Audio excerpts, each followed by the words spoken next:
Eto, mene Kamila sad informisala da ću ja da započnem ovu konferenciju za medije. Zadovoljstvo mi je da vas pozdravim na konferenciji povodom otvaranja izložbe Jelisaveta Karađorđevića Duh malih stvari. Ova izložba je rezultat truda i više decenijskog prijateljstva ove dve dame. To su knjeginja Jelisaveta Karađorđević, ona je autor slika i autor svog začuđujuće raznovrsnog života, a o tome možete da se uverite i na osnovu njenog budoara, odnosno imaginacije njenog budoara u kući Simića, i gospođa Tamara Ognjanić, istoričar umetnosti, književnik, naš već prijatelj koju već znate jer je bila jedna od autora izložbe Srećna slava domaćice. Dakle, ove dve dame, direktor Narodnog muzeja bez koga se ovo naravno ne bi bilo moguće, i ja vas molim da se prilikom obraćanja i posljedno pitanja predstavite iz koje ste agencije ili televizije ili odnosno novina, i da započnemo ovu konferenciju. Ja prosto želim da vam napravim jedan kratak uvod, verujem da će biti koristan. Knjeginja Jelisaveta i ja se poznajemo 30 godina i ona u šali voli da kaže da sam ja njena najstarija prijateljica. Može da zvuči vrlo dvojako,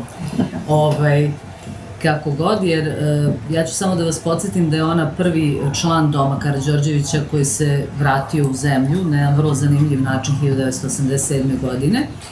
Istovremeno ona je poslednje dete koje se rodilo u kompleksu na Dedinju uoči Drugog svetskog rata i jedina devojčica jedino žensko dete među onolikom silnom braćom. Ali kako život naravno piše romane, u tim životnim romanima dogodilo se to da knjeginja danas ima 7 unuka, 7 devojčica. Znači, to je ovako jedan, da kažem, postigla je ravnotežu u odnosu na činjenicu da je bila najmlađa i jedina. Naravno, vi ste obavešteni u skladu sa profesijom sa kojom se bavite šta je sve knjeginja međuvremenu radila. Ona je kći kneza regenta Pavla i knjeginje Olge, i to je važno reći.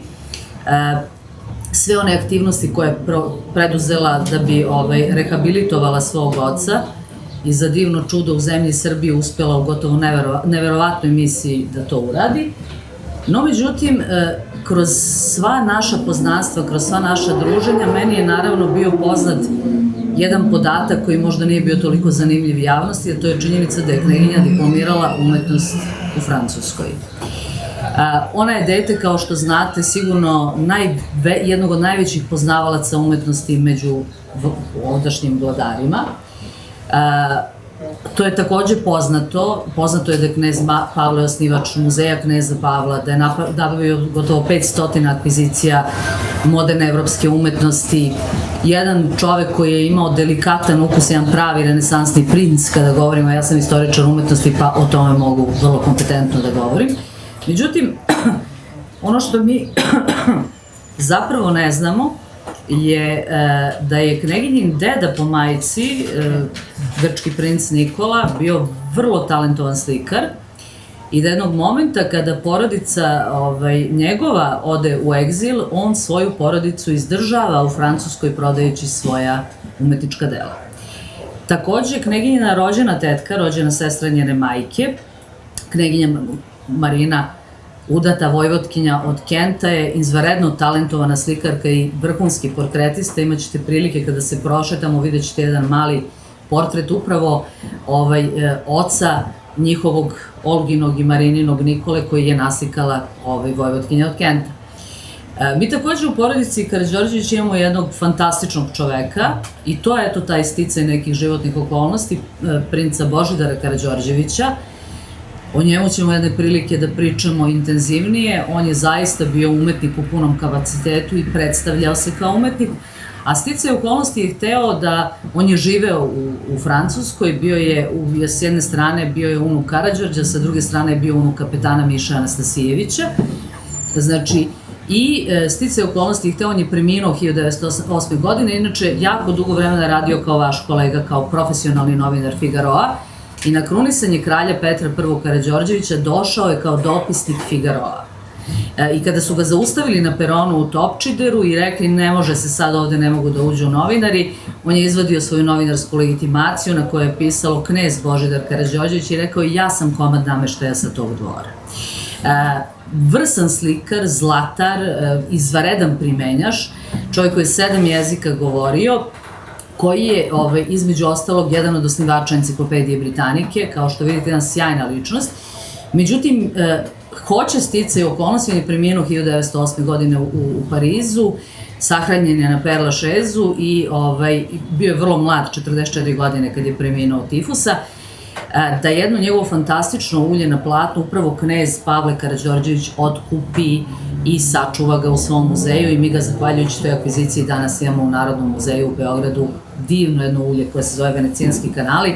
Imaćete priliku da ga vidite u velikom predratnom pregledu u Kneginjinom budoaru. Nije se, tako se prosto namestilo.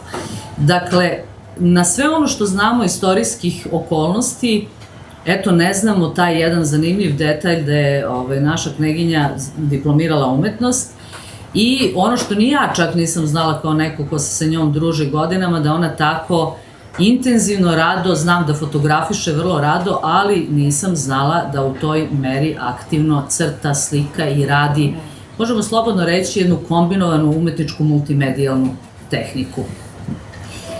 Pošto smo krenule da istražujemo jedan vrlo obiman legat koji se kod kneginje nalazi, ja sam se srela s tim crtežima, a onda je sticaj okolnosti hteo da dođemo u proletos ovde u kuću Simića u jednom potpuno privatnom aranžmanu i da ovde neki radoznali, okretni i pronicljivi muzealci, kakva je moja koleginica Zorana Drašković-Kovačević, kakva je dragi kolega Goran Vasić, vide to i kažu jao, pa ovo je divno, pa da li ima načina da se mi dogovorimo da se to ovde pojavi i za 2 meseca mi smo napravili izložbu. Pre nego što, naravno, vi želite kneginji da postavite pitanje i meni je to normalno i prirodno, ali želim još samo ovo da vam kažem. Sela sam da pišem katalog. Nimalo jednostavan posao. Prvo, iznenađena sam vrlo visokim nivoom, graficizmom, konceptom, shvatanjem šta je se tu. Ja sam između 300 i nešto crteža koji su nastali u periodu 2015-2017 izabrala 27 radova. Vi sedite u prostoru gde se nalazi jedan dovršeni ciklus koji nam kroz intervencije na fotografijama priča pripovest. Zapravo izložba počinje ovde iza ćoška, ispred, vidjet ćete tu sliku, o zadatim životnim okolnostima. Niko od nas ne može da izabere gde će se roditi, u kojoj veri, u kom narodu, ko će mu biti roditelji i tako dalje, a još manje da za svoj životni vek preživi čitavu društvenu evoluciju, pa sledstveno društvenoj evoluciji i brojne promene statusa i svega onoga što je jednom porodica Karađorđevića značila, te da uđe jedan potpuno novi milje, jer kneginja je trebala da napuni 5 godina 6. aprila 1941. godine, kada je njena porodica prognana nakon martovskog puča, 7. aprila, rođena je na Blagovesti, i praktično je ušla jedan potpuno novi svet i u tom novom svetu vrlo brzo, kao jedna izuzetno senzibilna, inteligentna, perceptivna osoba, shvatila da ona ima pravo na svoje lične izbore, otuda serija Slika iza mojih leđa prikazuje jedan proces oslobođenja, a Duh malih stvari nam govori zapravo onim vrednostima koje spoznajemo, koje su za nas važne, o unutrašnjim dijalozima, o našim sopstvenim izborima. Dakle, ova izložba, ovaj izbor slika ima vrlo konkretan narativ, vrlo konkretnu priču i priča nam o pravu na lični izbor. Da li imamo pravo da budemo obični, da radimo ono što volimo? Da. Naravno, ono što je na posledku, rekla bih možda negde najintrigantnije, mi smo se odlučili da u susednoj sobi postavimo jedan mali buduar u kome se nalaze lični predmeti koji nam pričaju kako o poreklu kneginjinom, tako o njenom načinu i stilu života. Slovo cveće koje vidite nije ni malo slučajno tu, jer kneginja je pasionirana baštovanka, da znate, i obožava cveće i živi bukvalno u jednom začaranom vrtu koji je njena permanentna inspiracija. Ali kada sam sve to skupila i sagledala, ja sam rekla mi ovdje imamo veliki problem. Mi imamo problem autoriteta jedne javne, poznate ličnosti, koji može u visokom stepenu da omete percepciju njenog dela. Sa stanovišta istorije umetnosti i likovne kritike, i to sam napisala i u katalogu, bez obzira što ja ovu damu ovde izuzetno poštujem i nada sve je volim, nekako sam s mišljenja da njena dela treba da budu potpisana pseudonimom, jer tek tada bih ih videli na pravi način. Sledeći put. I ono što je negde možda najzanimljivije, svaki put kada se budem odlučivala da pravim ovakve izložbe sa ovim autorom, ona od ovog trenutka, od ovog časa za mene više neće biti njeno visočanstvo knjeginja Jelisaveta Karađorđević, već samo Jelisaveta Karađorđević, izvinjavam se. Samo Jelisaveta Karađorđević, umetnica i pisac, jer kreativan čovek, likovni kritičar, istoričar umetnosti u meni će uvek dati prednost umetniku u odnosu na plemića uz najdublje poštovanje. Ja sam bila opšena, nemojte zameriti, imala sam potrebu prosto da vam ispričam šta se tu dogodilo, a vi sad izvolite postaviti pitanja. Nema na čemu. Evo ja vam pitanje Sofija Vabović, Večernje novosti. Budući da je izložba koncipirana iz dve celine, koliko sam imala prilike da sagledam, dakle jedna celina je ono što vas je okruživalo kroz život, na neki način nešto što vam je dato po nasleđu i po rođenju, i ono što je stvarnost koju ste vi stvarali. Šta je preovladalo u životu kod vas? Koliko ste vi bili u situaciji da utičete na tu stvarnost kao neko plemičkog porekla i kao umetnik? Pa, da li je razdvojeno, može biti i jedan i drugi i nešto zajedno, mislim. Ali ja to ne radim odavno, ono što vi vidite večeras. Ja sam to počela možda pre 3 godina. Odjednom ja sam uvek voljela da kako se ga, zrlam. Žvrljam. Da, žvrljam. To je ta reč. I onda ja sam to pretvorila u portrete, i maštanje. Odjednom sam možda vidjela nešto što meni, jedan oblak, na primjer. Odjednom vidim profil, onda slikam oblak i od toga pravim portret. U portretu se vidi mnogo stvari, tamo su životinje, ljudi, biljke. Ono što vi vidite ovdje uglavnom su bili fotografije. Ovo, na primjer, jedan zid što sam vidjela u Meksiku, ovo, od kamena. Ovi sagovornici. A taj lik tamo, to sam vidjela jedna stena u šumi u Sloveniji. Ja, onda sam slikala stenu i vidim odmah kao ličnost.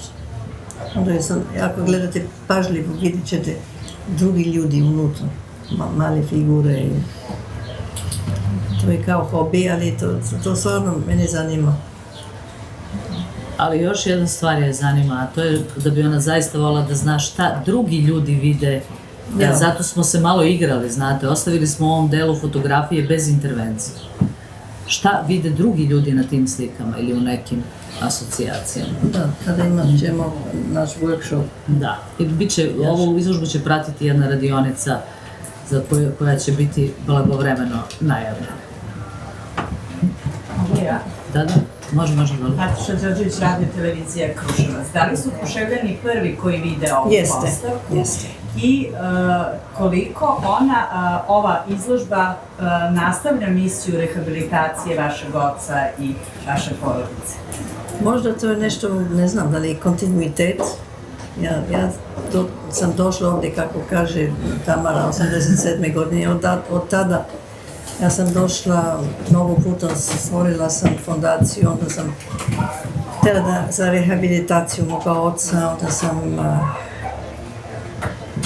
prešla okeanu, ja mislim 70 puta sa stvarima za izbeglice i malo po malo ja sam se odlučila da mogu da se vratim u zemlju gdje sam rođena i da tamo živim, pošto meni nije bio fair što ne mogu da živim gdje sam rođena uopšte. Mene je uvek smetalo. Sada, ali sam srećna što mogu tamo da živim u Beogradu, da vas obiđem i Da, ona pasionirano posljednjih godina inače putuje kroz Srbiju i interesuje sve. Ona je naš vodič, što ona sve zna istoriju svakih kamena u zemlji. I zaista želi da upozna svaki detalj, ali ono što mislim da je važno da znate, znači proces rehabilitacije zvaničan zakonski kneza Pavla je završen. Kneginja je zaista uspjela, za mene kao čoveka koji poznaje nas kao narod, mentalitet i uopšte određene teške situacije, delikatne situacije, to je jedan gotovo neverovatan uspeh. Znači, neverovatan uspeh. Da sada sahranjen. Da, i ona je samom činjenicom da su njeni roditelji preneseni, da su njihova tela prenesena iz Švajcarske i pokopana u mauzoleju na Oplencu, to je jedna velika završena misija. Naravno, mi smo se mnogo politikom bavili, znate, i normalno, knez regent je bio vladar, znači i nastupao ime vladara i normalno je da istoriju zvaničnu i da javnost uvek interesuje mnogo više taj politički aspekt. Međutim, mi smo imali jednog čoveka u našoj sredini koji je bio za Srbiju u ono vreme ono što je Lorenzo Veličanstveni bio za Firencu, znate, mi kneza ne poznajemo kao kolekcionara dovoljno. I zaista nemamo predstavu, taj dvojac, knez Pavle i Milan Kašanin, evo danas sam čula da su koleginice Jelena Todorović i Biljana Crvenković dobile nagradu Europa Nostra za istraživanje legata dvorskog kompleksa. Kada imate u vidu da je kralj Aleksandar I 1934. u oktobru mesecu ubijen u naselju, vi praktično ako pratite da vam je Skupština uređena 1936. Da je spomenik neznanom junaku na Avali završen 1938. godine.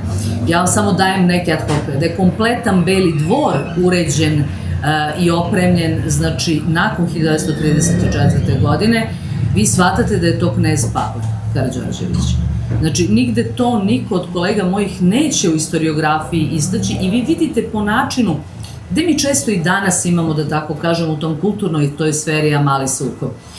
Mi s jedne strane negde želimo da više znamo o sebi, o svojoj nacionalnoj kulturi, o svom identitetu, o svom nasljeđu, što je potpuno prirodno. Istovremeno, nama se paralelno nameću određene evropske vrednosti i mi pomalo smo u grču i stalno tome pružamo otpor. Među praktično od 1918. godine do 2018. ako uzmemo jedan vek raspona, među svim našim političkim snagama, strujama, ljudima koji su kreirali, naravno, čim su kreirali politike, kreirali su i kulturne politike.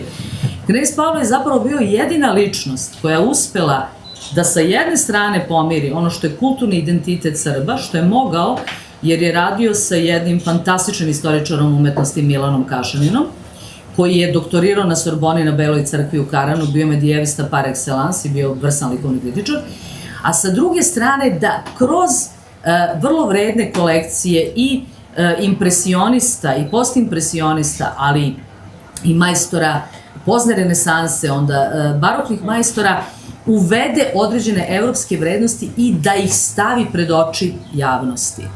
Podsjetit ću vas da je on čovek koji je prvi srpskoj javnosti prikazao Miroslavljevo jevanđelje. Prvi put je prikazano u zgradi današnjeg Novog dvora. Da brojne starine, brojne vrednosti, vrlo je to dobro radio upravo zato što je poznavao, kako bih vam rekla, i jednu i drugu sliku stvari. I na nama je, evo sada kad smo već ovde kada pričamo, to je i kneginjena želja, da u stvari na tog velikog kolekcionara i velikog poznavaoca umetnosti malo bacimo tu vrstu svetla. Ispracio ruku. Tako je, on je, recimo, ja sam pre nekoliko godina istraživala ikonu Bogorodice Fileremske, veliku svetinju malteškog viteškog reda koja je sačuvana u Rusiji 1918. I mi, zahvaljujući činjenici da je on kao pedantan čovjek koji je poznavao muzejsku struku, snimio ikonu, ruku i sve, mi smo vidjeli u stvari da su delovi te ikone koji su nestali, drago kamenje koje je nestalo, nisu nestali do 1941. nego tek nakon Drugog svjetskog rata. Znači, jedan vrlo interesantan čovek, ali ja bih rekla, evo da se vratimo na ovaj naš mali ugođaj ovde, da mislim da u svojoj kćeri ima vrlo dostojnog naslednika kada je umetnost u pitanju na mnogo nivoa. Zaista mnogo nivoa. Hvala. Nema da čemu to. I dao, Kruševac je premijer. Mislim, Kruševački, Narodni muzej u Kruševcu i Kuća Simića su se šarmantno, stručno izborili da, evo, ova priča počne odatle. Divno mesto za prvu izložbu. Tako je. Ja bih ne dodao samo ako dozvolite ovo što se tiče, s obzirom da su radovi njenog visokranstva Kneginje Jelisavete po prvi put premijerni u Kruševcu, da je takođe, možda se malo i zna, da je 1971. godine kada je napravljena prva postavka u Narodnom muzeju u Kruševcu, upravo vitrine iz muzeja Kneza Pavla su dobijene na poklon, znači našem gradu, tako da je i prva stalna postavka upravo zahvaljujući vitrinama muzeja Kneza Pavla i nastava. Tako da ništa nije slučajno. Ništa nije slučajno, tako da je ovo drugi put premijerno što tiče Nasije Karađorđevića i uopšte samog Kneza Pavla. I mogu ja samo da pitam, zašto je bilo potrebno toliko vremena i Kruševac da se napravi prva izložba? Pa nije baš prva izložba. Prva izložba je bila kod gospođa pomena u Kotoru, u Crnoj Gori. Ne ove slike, ove su baš nove. Su to je bio Kući kralja Petra. A nije bilo kod vas? Jes. Ne u Kotoru. Prvo kod vas i onda kralja Petra u Beogradu. Ali mi smo izabrali Kruševac, pošto mi volimo baš grad. A dobrotvorne izložbe gde se Da, one su bile dobrotvorno, odnosno dali deci za ostavu To je tačno, da. u razvoju. Da. Celu izložbu ste poklonili. Tačno. Večera se sve besplatno, samo za gledanje. I ja imam još jedno pitanje koje nije vezano direktno za izložbu, nego je vezano prosto za vašu ličnost. Od svih članova porodice Karađorđević kroz istoriju i ovo vreme sadašnje, da kažem tako, vi ste možda, ajde da ne pretjeram, jedina osoba koja je ovde dočekana, ali bukvalno raširena i duplo od strane svih i prosto ste na neki način bili ovde kao posebna osoba. O vama se govorilo prilično glamurozno o vašem životu, prosto kako se vi u Srbiji osjećate i kako u komunikaciji sa ljudima. Ja se osjećam potpuno kao da sam kod kući, pošto baš sam kod kući sada. Onda ja se osjećam vrlo lepo i vrlo udobno i vrlo srećna kada sam ovde. Puno putujem, ali uvek se vratim ovde. Sada, to je moj luksus sada. Toliko voli Srbiju da se svakog dana penje na 5. sprat peške. Toliko ću da vam kažem. I to je ništa ne smeta. To je ništa ne smeta. Mi smo čuli da ona voli zdrav život, pa da tako... Pa jeste, ali verujte, pored sve ljubavi prema zdravom životu, svaki dan treba 3-4 puta na 5. sprat da se popnete. Ima ih koji... Za njih je malo teže. Ne, ovo je bilo na moju adresu. Ovo je bilo na moju adresu. I ne puši. Da, i puši. Od 2015. do 2017. Tako je. Ovaj ciklus koji vidimo ovde, gospođa Homen je pomenula, dve su izložbe bile organizovane koje su humanitarnog karaktera i prilog od prodaje kojih je namenjen onima kojima je najpotrebniji, uglavnom deci. Kneginja ne voli da se o tome mnogo govori, ali ona veliki dobrotvor. Ta fondacija je funkcionisala skoro 4 veka. Mnogo je pomogla upravo u hrani, sanitetskom materijalu, obrazovanju dece, specijalizacijama. Ima nekih divnih ljudi, nećemo da ih prozivamo po imence, koji su danas vrlo uspešni umetnici, uspešni stvaraoci, koji su u stvari svoje školovanje završili zahvaljujući muzičari, zahvaljujući toj vrsti pomoći.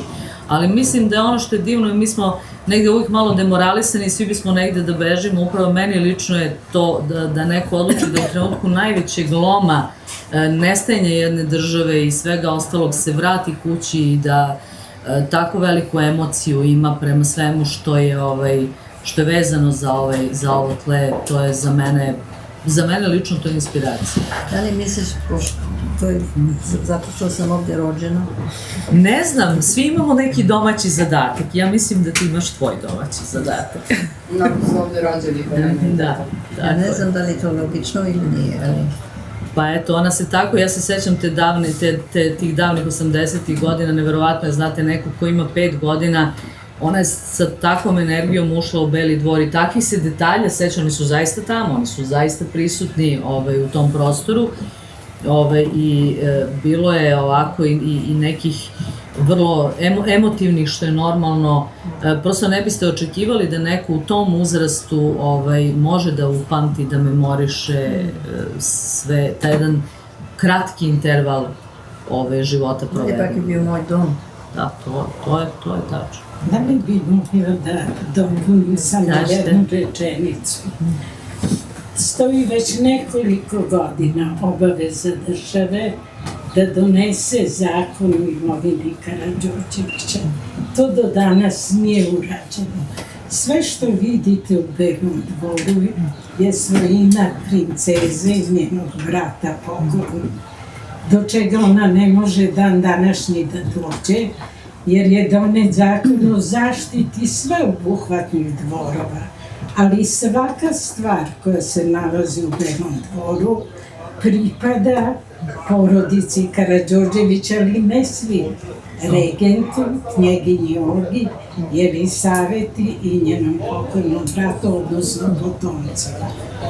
Do danas nije donet zakon. To je, evo, mi smo danas se odlučili da ćemo da se bavimo umetnošću, znači to su nažalost neke stvari u kojima se možemo nadati da će država biti malo brža i efikasnija, ali ja sam malo čas spomenula, kad ste pomenuli Beli dvor, ja sam malo čas spomenula nagradu koju su dve istoričarke umetnosti dobile upravo istražujući veliku evropsku nagradu, upravo istražujući ono što su kolekcije kneza Pavla, među kojima sasvim sigurno ova zemlja danas baštini jedan fantastičan Buffon servis koji je rađen u Sevru, koji je jedinstven u svojoj vrsti, ali kažem, to je samo jedna od stvari, zaista malo znamo o kolekcionaru, ali ovde u ovom trenutku kolekcionaru knezu Pavlu, ali u ovom trenutku ja bih voljela da naš fokus bude na ovom umetničkom aspektu njegove kćeri, jer i ona je večito neko ko hoće da njen otac bude u prvom planu, a ja priznajem, ja sam danas želela da ona bude u prvom planu. Verujte mi, mnogo toga ima da kažem. Još jedno pitanje, Lidija Gajić, televizija Filija. Ako se osvrate na vaše celokupno stvaralaštvo, šta je to što najviše dominira na vašim slikama, koji su to motivi i gde nalazite vašu inspiraciju? To zavisi od vaša oko. Vi morate da gledate, vi meni kažete šta vi vidite. Pošto svaki ima drugi aspekt. Ali priroda. Pre svega i iznad svega priroda. I neverovatna čarobna moć da što god posadi, zalije ili donese u zadžepku od torbe, to se istog trenutka prima. Tako da je ona u stvari jedna kneginja baštovanka, znate. Ja volim da pokažem moje slike. Izložba je koncipirana, vi ćete vidjeti sada, ja ću vas provesti kroz jedno kratko vođenje. Mi ovde vidimo u ovom konkretnom prostoru da sedimo 12 radova, 13 je ispred, počinje od slike koja se nalazi sa desne strane, koja se zove Zatočenost. Znači, ide ciklus iza mojih leđa, vidite ove 3 slike iza mojih leđa koje se zovu Oslobađanje 1, 2 i 3, to je jedna priča o skidanju stega. I odavde idu 4 slike koje se zovu Duh malih stvari. To je postepeno otkrivanje slojeva, primećivanje nekih stvari, znate, koje mi obično ne primetimo. Mi ne primetimo koliko smo zdravi dok se ne razbolimo, dok se ne povredimo. Mi ne primetimo neki lep detalj u kući sopstvenoj ili u sopstvenom prostoru dok taj detalj ne izgubimo. Znači, otkrivanje malih tih, mi kažemo život čine male stvari. Duh malih stvari je upravo to. Pronalaženje, sagovornici nam govore o ljudima sličnima nama. Onog momenta kada počinjemo da otkrivamo novu dimenziju svoje ličnosti, nekako magnetski privlačimo osobe sličnih interesovanja i uvek postoje oni koji će nas posmatrati. To su posmatrači. Zamolit ću samo kolegu da se samo malkice ovde pomeri. Saglasje je potreba za ravnotežom. Tamo sasvim desno vidimo tačku pucanja. Mi smo uvek na neki način testirani. Znači, vidimo zaista jednu kičmu sa jednom povredom. Kneginja se dugo mučila sa leđima, imala problema sa leđima. I završava se ciklus postavljen u ovoj prostoriji, u ovoj celini, Plastična kesa. Da, završava se unutrašnjim glasovima. Negde shvatimo da smo mi u stvari sebi najveći prijatelji, da mi ako sebi sami ne damo podršku, nećemo je dobiti ni od drugih. Male slike koje su postavljene, u centralnom holu se nalazi jedna lutka koja je u originalnoj Kneginjinoj haljini sa njenim šeširom, sa njenim biserima i sa njenim sandalama. Znači, i ona je na neki način avatar Kneginjin u ovom prostoru, dokle izložba bude bila u Kruševcu. Kneginja je u izvesnom smislu na taj način, uz pomoć tih svojih ličnih predmeta, pomalo magijski tu među vama. Vidimo jednu seriju primera gde sam namerno insistirala da pokažemo tu originalnu fotografiju i u paru sa njom ide intervencija. Da vidimo kako se ta mašta razigrava, šta ona vidi. Mi tu imamo predstave kakav je začarani vrt, kakva je magična voda. Imamo divna, ta slika nam je i vizualni identitet pre Poljupca. To su dva bade mantila, koje ona u pidžame, ili tako? Dve pidžame koje su se tako preklopile, ona ih je fotografisala i u njima je prepoznala dve osobe koje se spremaju da se poljube. Jedna lampa fantastična od presavijenog tekstila u kojoj ona prepoznala iluminaciju lica i zlata koja se zove isijavanje. Znači tu pokazujemo tehniku i pokazujemo šta se dešava kroz te njene asocijacije. To je, znači, jedinstvena celina i naravno imat ćemo na ovom ekranu, postoji video zapis, 3-minutni, koji je snimljen namenski za ovu izložbu, u kome nam Jelisaveta Karađorđević priča o tome šta ona voli u umetnosti, kada se prvi put srela, šta je to njoj bilo privlačno, pošto ono što obično ljudi ne znaju da ona jako voli stripove, da jako voli te komične karikature i prethodna njeni serijali su bili jedan set neverovatno lucidnih, ajde kažemo uslovno rečeno, karikatura. I naravno u sobi do nas, koju ćete vidjeti za koji trenutak, mi smo pokušali da prenesemo jedan njen mali mikrokosmos, jednu vrstu budoara. Znate da je budoar jedna privatna prostorija, intimna prostorija žene u kojoj ona prima isključivo osobe koje su joj drage, koje su joj bliske, a kako Kneginja u vrlo sličnom prostoru radi, mi smo pokušali u tom jednom miljevu da na neki način repliciramo jedan delić njenog beogradskog stana i uspeli smo uz pomoć kolega ovde u Kruševcu da zaista to sprovedemo na pravi način. Tu je s jedne strane kratka priča, ja sam insistirala na tim ženskim matrilinearnim detaljima. S jedne strane je kratka priča o njenoj čuvenoj prababi, jednoj opasnoj dami koja se zvala Marija Pavlovna Romanova od Rusije, koja je bila matrijarh pravi, pa potom naravno o njenoj baki Eleni, koja je kći Marije Pavlove. Tu su, znači, s jedne strane su Romanovi, koji su princezini preci po ženskoj liniji. Tu vidimo jednu fantastičnu fotografiju njene majke sa sestrama, koja je inače fotografija čuvenog Sir Cecila Beatona. I sa ove druge strane pak vidimo porodicu Trubeckoj-Demidov, koji su preci sa očeve strane. Elena Trubeckoj, čuvena lepotica, Kneginja Elena Trubeckoj, je bila baka kneza Pavla. Vidimo rano preminulu mati Pavlovu Auroru Demidov i njegovu čuvenu, neverovatnu, ekscentričnu, neobičnu tetku, koja je takođe Marija Pavlovna, ali je mnogo poznatija svima kao Mojna. Mojna je jedna ličnost koja je jako veliki uticaj izvršila i na kneza i na Kneginju i upamtili su je ovako kao jednu autentičnu pojavu i sama je bila vrlo kreativna. Ona je bila žena koja je voljela pozorište, vrlo ekscentrična na svoj način.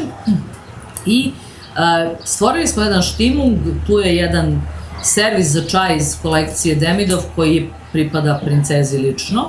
Znači, i tu je lagano prebačen princezin svileni penjoar, tako da publika kada pogleda, tu su njene omiljene knjige, tu je jedna ikona koju je knez Arsen, njen deda, otac kneza Pavla, dobio u trenutku kada je knez Pavla dobio, je tako.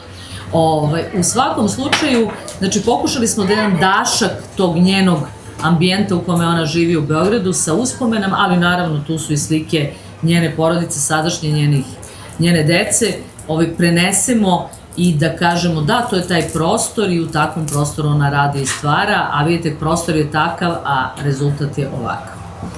Znači, tako da nam na neki način nam pokazuju tu neobičnu, višeslojnu dimenziju ličnosti našeg Negića. Podelim svoj život sa Kruševcem. Pa zašto ga ne?